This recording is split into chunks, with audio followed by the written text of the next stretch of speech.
Morning. এখন almost 9:05 বাজে। অফিসের জন্য বেরিয়ে পড়েছি।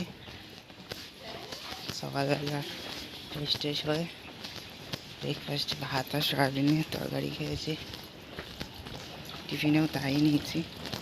তো যাই সকালবেলা বাসটা পেয়ে গেলে না অফিসে পৌঁছে এই দেখা যায় কত পেশেন্ট নেই আমার, গিয়ে দেখা যাবে। তো চলো টাটা। এখন অলমোস্ট সাতটা 10:30 বাজে। অফিস থেকে বাড়ি ফিরছি। আজকে পড়ানো ছিল না বলে দিয়েছি, অফিসে অনেক কাজের চাপ ছিল, এখনও আছে। বাড়ি ফিরে একটু পড়বো, তাহলে গিয়ে হয়ে যাবে। হয়তো 1-1.5 ঘন্টা বসতে হবে বা বেশি, জানে। চলো করে দেবো। জানি না টাকা পাবো কি পাবো না, টাকাটা মেন কথা না, মেন কথা করে দেবো। তারপর আর কি, এই আর কি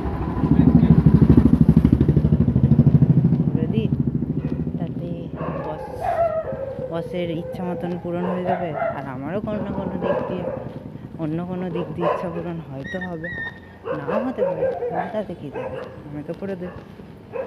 তো চলো ঝপাঝপ ঘরে ফিরি, মা অপেক্ষা করছে।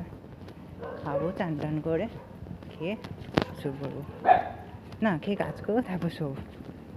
টাটা। এখন অলমোস্ট 11টা বাজে। বাড়ি ফিরে চান টান করলাম। এখানে একসাথে আমি আর মা খাওয়া নিয়েছি। ডিনারে আছে হচ্ছে কি পনির তরকারি, শনপাপড়ি, সম্পর্কে আছে আর ভেন্ডি ভাজা ছিল। তো এই আর কি, মা খাচ্ছে, আমাকেও খাওয়া দিচ্ছে। আর এখানে আমি একটু অফিসে কাজ আছে, করে চালিয়েছি, ল্যাপটপ সবে করবো। তো চলো খেয়ে নিই, কাজও করে নিই। Tata, good night. মা গুড নাইট বলো। Good night.